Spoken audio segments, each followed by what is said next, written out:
Hi friends, అలా నేను మేము టాపిక్ ఏంటంటే మీరు తమిళలో చూసే ఉంటారు. కూకట్పల్లిలో విచ్చలవిడిగా రోడ్ల మీద జరుగుతున్న వ్యభిచారం. అసలు ఇలాంటి వీడియో నేను పెడతానని నేను ఎక్స్పెక్ట్ చేయలేదు. అసలు పెట్టకూడదని కూడా అనుకున్నాను ఫస్ట్ నేను ఈ వీడియోని. ఏంటంటే నాకు ఒక 1 వీక్ బ్యాక్ నాకు ఇన్సిడెంట్ జరిగింది. దాని మీద బేస్ చేసి ఈ వీడియో నేను పెడతాను. మరి మన దగ్గర వేసుకుందాం.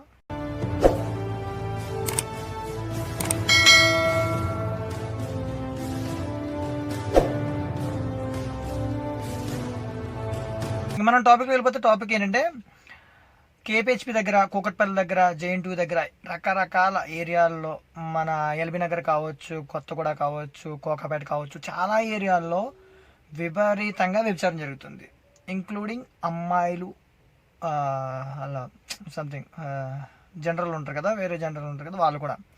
ఇక్కడ ఏం జరుగుతుందంటే వేరే జనరల్ నో ప్రాబ్లం, వాళ్ళు ఎక్కడో చేసుకుంటారు, అది క్యాప్చర్ అవుతారు వాళ్ళు, దాని నుంచి పట్టించుకోవాల్సిన అవసరం కూడా పెద్దలేదు. మోస్ట్లీ ఇక్కడ ఏం జరుగుతుందంటే కూకట్పల్లిలో కేపీహెచ్పి దగ్గర చదువుకునే అమ్మాయిలు, జాబులు చేసుకునే అమ్మాయిలు డబ్బుల కోసం, లగ్జరీల కోసం అలవాటు పడి, బీభత్సమైన లగ్జరీల కోసం అలవాటు పడి, పబ్బుల కోసం, బట్టల కోసం, ఫోన్ల కోసం అలవాటు పడిపోయి ఈ వ్యభిచార వృత్తిని కొనసాగుతున్నారు. ఇక్కడ టాపిక్ ఏంటంటే వీళ్ళు వ్యభిచారం చేసుకుంటారు, ఏం చేసుకుంటారు తర్వాత సంగతి. దాని నుంచి మనం పర్టికులర్ గవర్నమెంట్ దానికోసం యాక్షన్ తీసుకుంటుంది. ఇక్కడ మెయిన్ ఇష్యూ ఏంటంటే మెయిన్ రోడ్ల మీద జరుగుతుంది, పబ్లిక్ ప్లేస్లో జరుగుతుంది. నాకు జరిగిన ఇన్సిడెంట్ అన్నాను కదా, ఒక 3 డేస్ బ్యాక్ జరిగిన ఇన్సిడెంట్ ఏంటంటే ఒక అమ్మాయి, తను ఒక షాపింగ్ మాల్లో పనిచేస్తుంది. ఎంత 18,000కో 19,000కో శాలరీకి అమ్మాయి పనిచేస్తుంది. ఆ అమ్మాయి పనిచేసి ఈవినింగ్ 9 o'clock తన షిఫ్ట్ అయిపోయిన తర్వాత, తన జాబ్ అయిపోయిన తర్వాత కేపీహెచ్పి మెట్రో దగ్గర ఓ పక్కన నుంచుని ఉంది, బస్ కోసం వెయిట్ చేస్తుంది. అక్కడే ఈ వ్యభిచారం చేసే అమ్మాయిలు కూడా నుంచుని ఉన్నారు. ఉంటే ఆటోమేటిక్గా అబ్బాయిలు వస్తారు కదా, వచ్చి మాట్లాడుకుంటే ఈ అమ్మాయిని అడిగారంట నైట్ అంత అని అడిగితే ఈ అమ్మాయి సీరియస్ అయిపోయింది. ఇక్కడ ప్రాబ్లం ఏంటంటే అమ్మాయి తప్పు కాదు, అలాగని అబ్బాయి తప్పు కూడా కాదు. ఎక్కడో ఊర్లు బయట జరిగే విషయాన్ని, ఎక్కడో ఊర్లు బయట లేకపోతే సెపరేట్ ఏరియాలో జరిగే విషయాన్ని నడి రోడ్ల మీద చేస్తున్నారు వీళ్ళు ఆ పని చేయడానికి మ్యాక్సిమం దాని గురించి మనం పట్టించుకోవాలి. వాళ్ళకి సంథింగ్ 100 ప్రాబ్లమ్స్ ఉండొచ్చు, కానీ ఏంటంటే నడి రోడ్ల మీద చేయటం చాలా రాంగ్. ఎందుకంటే ఒకప్పుడు ఊరు బయట ఉండేది అనుకున్న, ఊరు బయట అలాంటిది ఉండి ఇలా వీళ్ళు ఉంటారనుకునే వాళ్ళు ఇప్పుడు మన ఇంటి పక్కనే ఉంటున్నారు. ఎందుకంటే ఎక్కడో జరగాల్సిందని మన ఇంటి పక్కన తెచ్చి పెట్టుకుంటున్నాం మనం. ట్రాఫిక్ పోలీసుడు అక్కడ ఉంటాడు, పోలీసుడు అక్కడ ఉంటాడు, అందరూ అక్కడ ఉంటారు. వెళ్ళి కూడా వెళ్తుంటాడు, వచ్చి కూడా వస్తుంటాడు, జరుగుతూనే ఉంటాయి. ఎక్కడో జరిగితే అనుకుంటా, కానీ ఇంట్లో పక్కన ఎలాగా? బస్సులు ఎక్కి అమ్మాయిలు అక్కడ ఉంటారు, అమ్మాయిలు, అబ్బాయిలు, పెద్దోళ్ళు, చిన్నోళ్ళు, పిల్లలు కూడా అక్కడ నిలబడుతుంటారు. బస్సుల కోసం వెయిట్ చేసి వాళ్ళు, ఆటోల కోసం వెయిట్ చేసి వాళ్ళు, మెట్రో దిగి వెయిట్ చేసి వాళ్ళు అందరూ అక్కడ ఉంటారు. వాళ్ళ మధ్యలో జరుగుతుంది. ఇప్పుడు వ్యభిచారం చేసే అమ్మాయి అక్కడ నిలబడుతుంది, వ్యభిచారం చేసి అక్కడ అమ్మాయి అక్కడ నిలబడుతుంది, జాబ్కి వచ్చిన అమ్మాయి అక్కడ నిలబడుతుంది. ఇద్దరికి తేడా తెలియట్లేదు.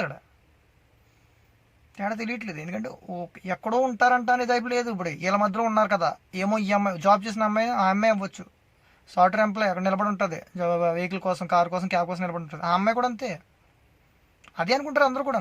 ఎందుకంటే అక్కడ జరుగుతున్న విషయం అంతే. గవర్నమెంట్ సపోర్ట్తో ఇదంతా జరుగుతుంది అని నేను అనుకుంటున్నాను. ఎందుకంటే పబ్లిక్గా ఇంతలా చేస్తున్నారంటే వీళ్ళకి ఎంతో సపోర్ట్ లేనిదే చేయరు కదా.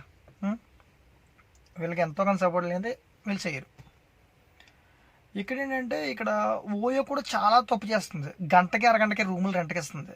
అసలు ఓయో ఏంటి, స్టేజ్ చేయడానికి, ఏదైనా దూరం చూసిన స్టేజ్ చేయడానికి తక్కువ రేట్లని స్టార్ట్ అయింది ఓయో. గంటకి అరగంటకి రూమ్ ఎలా రెంట్కి ఇస్తున్నారండి ఎక్కువ డబ్బులు తీసుకుని? ఇది తప్పు కదా. ఇప్పుడు నేను చెప్పాల్సిన విషయం ఏంటంటే, నేనేం చెప్పాలనుకుంటున్నానంటే, ఎక్కడో ఊర్లు బయట జరిగే విషయాలను తెచ్చి మన ఇంట్లో మనం పక్కన పెట్టుకుంటున్నాం. మనం ఇప్పుడు రియాక్ట్ అవ్వకపోతే రేపొద్దున మన ఇంటి ముందు ఇంకొకడు రూమ్ అద్దెకి తీసుకుని వ్యభిచారం చేస్తాడు. ఆ ఇంటికి వెళ్ళాల్సిన వాడు తప్పు మన ఇంటికి వచ్చి కూడా అదే అడుగుతాడు. ఎందుకంటే మరి పక్కన అదే జరుగుతుంది కాబట్టి ఆడ తప్పే ఉంది. ఆ ఇంటి డోర్ కొట్టపోయి మన ఇంటి డోర్ కూడా కొడతారు అలా. వీటిని కొంచెం సీరియస్గా తీసుకోండి. తెలంగాణ గవర్నమెంట్ ఏంటంటే ఇది సీరియస్గా తీసుకోండి. బేసిక్గా నేను తెలంగాణ గవర్నమెంట్ తెలిసే జరుగుతుందని అనుకుంటున్నాను. ఎందుకంటే మీ పోలీసులు అక్కడ ఉంటారు, మీ ట్రాఫిక్ పోలీసులు అందరూ అక్కడ ఉంటారు, వాళ్ళని పట్టించుకోవాలి. ఓ జీపీఎస్కి వస్తారు, సైరన్ గుర్రని కూగుతుంది, వాళ్ళు పారిపోతారు, మీరు వెళ్ళిపోతారు, మళ్ళీ వాళ్ళ వ్యాపారం వాళ్ళు చేసుకుంటారు. జరిగింది అదే ఉంది అక్కడ. వాళ్ళ వల్ల సామాన్యులు ఇబ్బంది పడుతున్నారు, సామాన్య అమ్మాయిలు ఇబ్బంది పడుతున్నారు.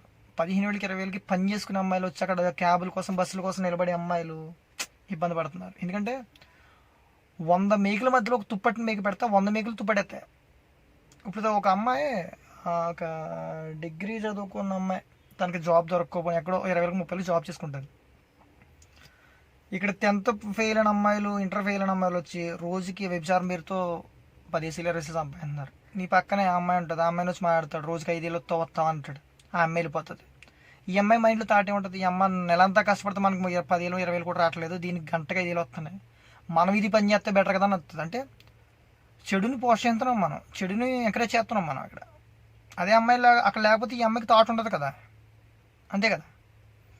దీన్ని కొంచెం సీరియస్ తీసుకోండి తెలంగాణ గవర్నమెంట్. కొంచెం మన యువత పాడైపోతుంది, అంతమించి ఏం కాదు. యువత పాడైపోతే దేశం పాడైపోయినట్టే. ఓకే అండి, బాయ్. ఇక్కడితో క్లోజు. కొంచెం లైక్, సబ్స్క్రైబ్, షేర్ వేసుకుంటే కొంచెం ఛానల్ ముందుకు వెళ్తుంది. ప్లీజ్ చేయొచ్చు కదా.